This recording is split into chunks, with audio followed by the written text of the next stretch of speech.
범죄자들이 오늘 오후 5시 마닐라 컨테이너 1,000톤에 달하는 벌크선 프론티어 타이타노를 Selamat datang dan selamat berjumpa kembali di Nada Film. Kali ini kita akan membahas sebuah film yang berjudul Project Wolf Hunting yang dirilis tahun 2022. Film ini menceritakan tentang pemindahan 10 narapidana paling berbahaya dari Filipina ke negara Korea dengan menggunakan kapal kargo.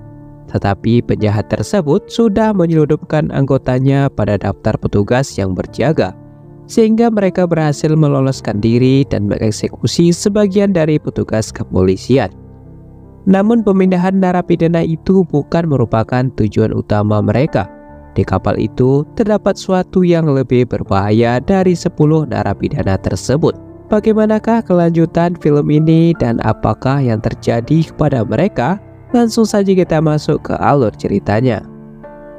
고정해 두십시오. MBDP 송수 씨는 확인됐습니다. Film ini diawali dengan memperlihatkan 47 narapidana yang akan dideportasi dari Filipina menuju Korea. Pemindahan tersebut dilakukan menggunakan jalur udara. Namun ketika itu terdapat seorang pria yang ingin balas dendam kepada seorang narapidana. Meski sudah tertangkap oleh petugas, pria itu ternyata membawa sebuah bom yang membuat beberapa petugas serta penumpang bandara tewas.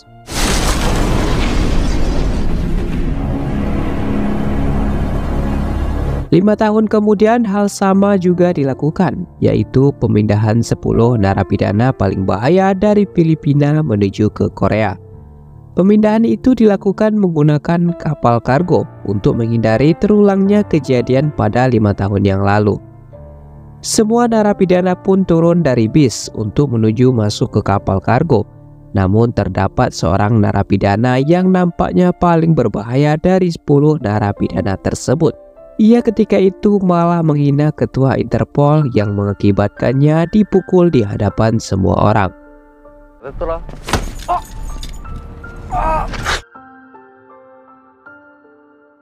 Sebelum berangkat, kapal kargo itu dikontrol oleh petugas pusat yang dipimpin seseorang bernama Dae Wong yang terletak di Korea untuk mempermudahkan pemindahan agar aman sampai tujuan.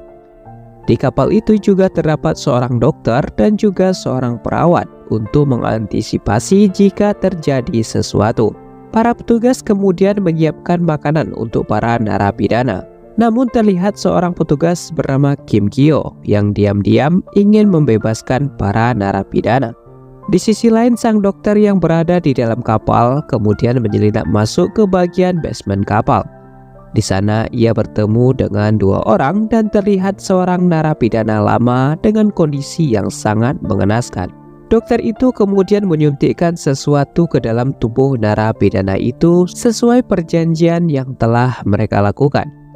Kim Gyo ternyata tidak sendiri. Ia dan beberapa orang lainnya masuk ke sebuah ruangan yang terdapat senjata serta peralatan yang digunakan untuk menghabisi semua petugas di kapal itu. Diketahui sebelumnya mereka telah menghabisi petugas yang terdaftar di kapal kargo dan menyamar sebagai petugas tersebut untuk bisa menyelamatkan seorang temannya yang bernama Jung Do. Petugas yang sedang mengobrol tidak mengetahui bahwa Jung Do mengeluarkan kawat pada mulutnya yang sebelumnya sudah ia simpan. Sehingga dengan kawat tersebut, ia bisa melepaskan borgol yang mengikat di tangannya. Setelah bersiap dengan peralatannya, Kim Gyo mulai menghabisi beberapa petugas yang berjaga di kapal dengan menggunakan pisau untuk menghindari keributan di kapal tersebut.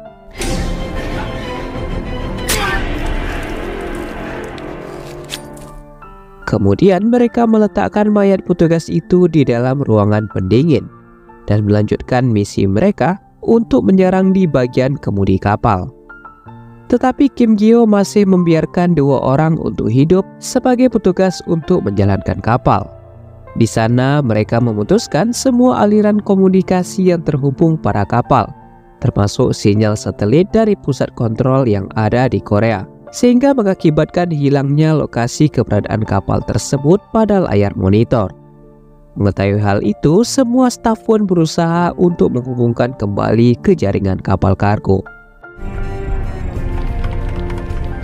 Di sisi lain, setelah terbebas, Jung-do dan temannya yang menyamar lalu menghabisi semua petugas penjaga yang ada di sana, serta mengencingi salah satu dari petugas tersebut yang telah mati.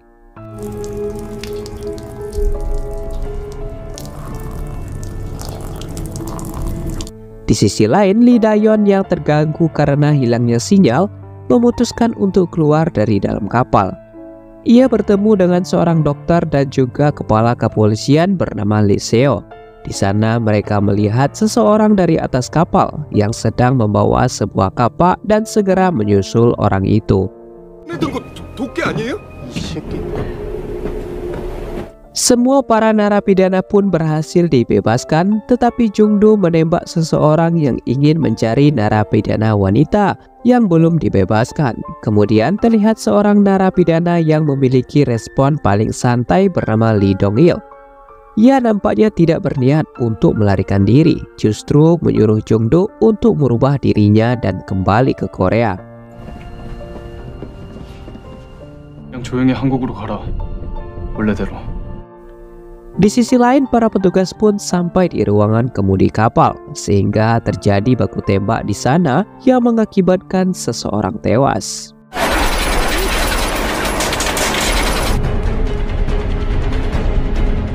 Kemudian Kim Kyo menyandra seorang petugas kapal untuk mendekat.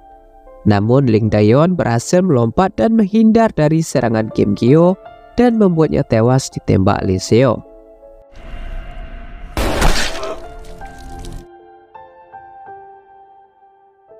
Petugas kapal itu kemudian mengatakan bahwa terdapat alat komunikasi yang masih bisa digunakan, yaitu telepon satelit yang berada di ruangan mesin. Mereka pun memutuskan untuk pergi ke sana.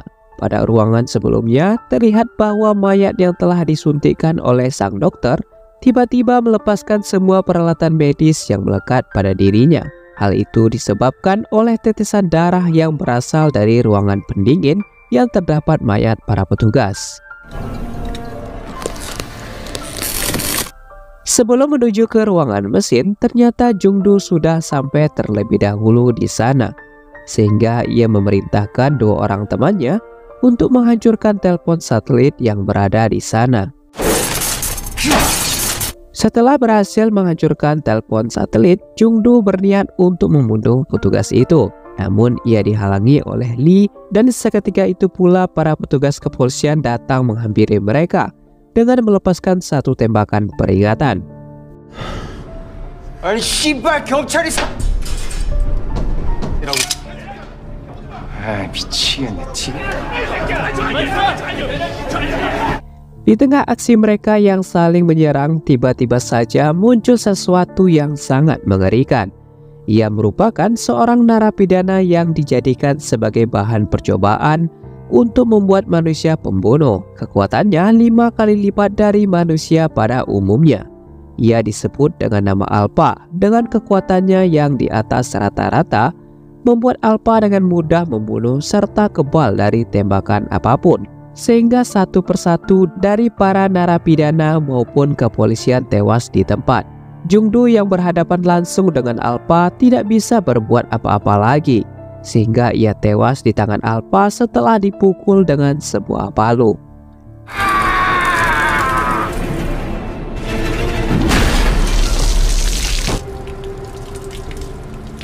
Akibat matinya mesin membuat kapal berhenti di tengah laut dan matinya semua listrik di dalam kapal. Selain itu, Lee Dong juga merupakan seorang Alpha yang memungkinkan dirinya untuk berhadapan langsung dengannya. Tetapi ia tampak kewalahan melawan Alpha, sehingga Lee Dayon mencoba untuk membantunya, dan mereka memutuskan untuk menghindari pertarungan serta melarikan diri melalui sebuah lift. 문진오빠 깜빵에만 30년 있었다 아닙니까? Setelah berusaha menghubungkan kembali sistem jaringan kapal, pusat kontrol kemudian mendapatkan sebuah foto yang dikirimkan MRCC. Terlihat bahwa kapal kargo itu berhenti di tengah laut Taiwan yang tak jauh dari keberadaan mereka. Setelah memperbesar foto tersebut, terlihat bahwa banyak darah bertumpahan di atas kapal dan menganggap bahwa itu dilakukan oleh para narapidana. Direktur kemudian menelpon Daewong untuk menyuruhnya datang ke kapal itu dan membawanya kembali kepada dirinya. Diketahui bahwa mereka berdua juga merupakan seorang alpha, dan kapal kargo tersebut bukan hanya digunakan untuk memindahkan 10 narapidana, melainkan juga memindahkan manusia pembunuh yang sedang pingsan.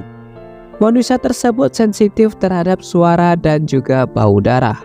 Karena kebrutalan yang dilakukan Jung Do membuat ia terbangun dari tidur nyenyaknya. 2 orang petugas kapal kemudian memutuskan untuk melarikan diri menggunakan kapal kecil. Namun di sana sudah terdapat alpha yang langsung menghabisi mereka berdua. Selanjutnya seorang perawat juga mengalami nasib yang sama. Alpha tiba-tiba saja muncul dari luar kaca yang membuatnya tewas. Melihat hal itu, sang dokter memutuskan untuk melarikan diri dan bertemu dengan petugas kepolisian. Di sana sang dokter mengatakan bahwa dirinya dibayar oleh sebuah asosiasi untuk menyuntikkan hiptesis ke dalam sang mayat setiap 6 jam sekali, dan mengatakan bahwa hiptesis itu masih tersisa di ruangan basement. Mereka pun memutuskan untuk berpencar. Lee Seo akan mencari yang lainnya, sedangkan Lee Dayon akan pergi ke basement bersama Lee.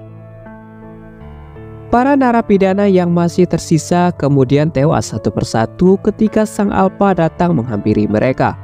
Begitu juga dengan seorang petugas kepolisian yang disandra, tetapi 2 orang berhasil kabur dan meloloskan diri ketika itu. Sesampainya di basement, diketahui bahwa 2 orang yang berjaga di sana telah tewas dibunuh oleh alpha sebelum dirinya membunuh yang lainnya. Lee Dayon kemudian mendapatkan sebuah buku petunjuk mengenai mayat tersebut. Mayat itu bernama Kim Wan yang lahir pada tahun 1911, yang berarti ia telah hidup selama 1 abad lebih. Dia dipenjara di Korea pada tahun 1943 dan bergabung dengan perang agresif Jepang melawan Filipina. Ia kemudian ditempatkan di dalam kamp tawanan perang Jepang. Dia juga menerima diagnosis tingkat A, yaitu hasil paling idealis dalam percobaan Jepang untuk menciptakan senjata manusia. Alpha sangat sensitif terhadap suara dan juga bau darah. Efek samping dari percobaan itu adalah penghancuran dengan sangat brutal. Kemudian kita diperlihatkan oleh proses pembuatan alpha pada tahun 1943, yaitu pada laboratorium ketiga kamp konsentrasi Jepang di Filipina. Terlihat beberapa orang dokter sedang melakukan eksperimen dengan seorang narapidana. Operasi itu pun berhasil dan mereka bertepuk tangan untuk merayakannya. Namun karena suara tepuk tangan tersebut membuat alpha terbangun dan menghabisi semua orang yang ada di laboratorium itu.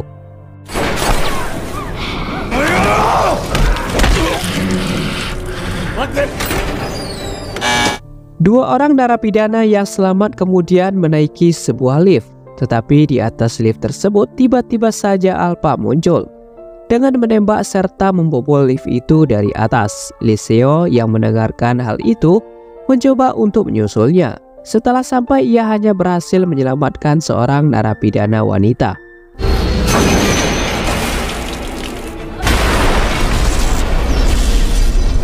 Terlihat bahwa Daewong sudah berada di dalam pesawat untuk menuju ke kapal kargo itu. Sebelum itu terlihat bahwa seseorang dari antara mereka menyuntikkan sesuatu di tubuhnya. Di sisi lain, Lee Seo masuk ke sebuah ruangan untuk bersembunyi. Mengetahui alpha akan menghancurkan pintu di ruangan tersebut, Lee Seo menyembunyikan wanita itu di dalam ruangan pendingin.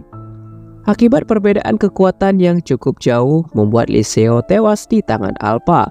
Tetapi ia berhasil memutuskan satu tangan dari alpha yang membuat kemampuannya sedikit berkurang.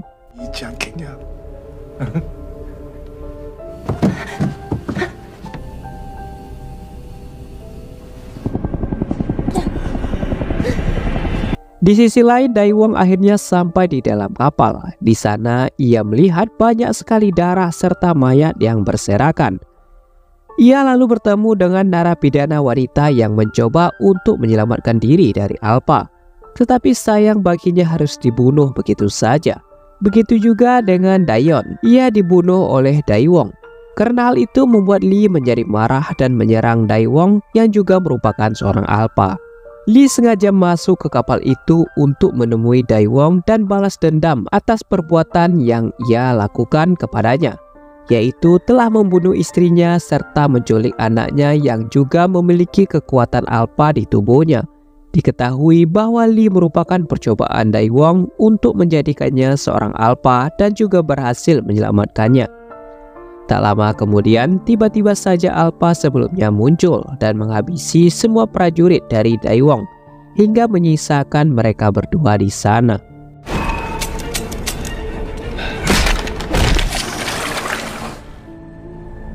Di sisi lain, sang dokter yang mencoba untuk mengancam pilot helikopter harus tewas bersama karena terkena masing-masing peluru.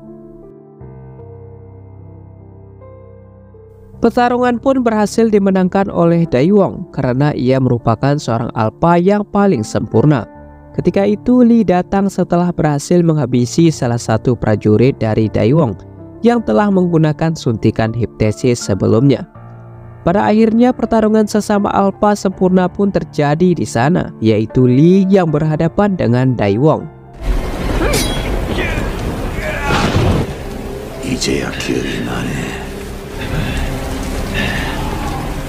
Pertarungan tersebut kemudian diakhiri dengan terjatuhnya Daewon ke dalam laut, disusul Lee yang melompat dan langsung menusuknya. Di akhir film terlihat seorang pemimpin dari asosiasi alpha bernama Lim Ju-wang. Ia mendatangi sebuah penjara yang berisi manusia alpha semuanya, dan terlihat seorang anak kecil yang memiliki jiwa alpha di dalam tubuhnya. Ia adalah anak dari Lee yang dahulu diculik oleh Daewon.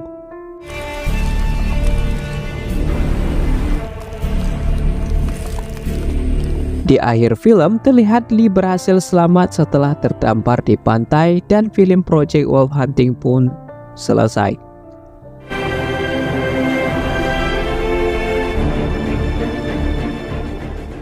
Baiklah, mungkin itu saja yang dapat kita bahas di dalam film ini. Terima kasih bagi kalian yang telah menonton sampai akhir. Jangan lupa subscribe channel ini agar kalian tidak ketinggalan pada alur cerita selanjutnya.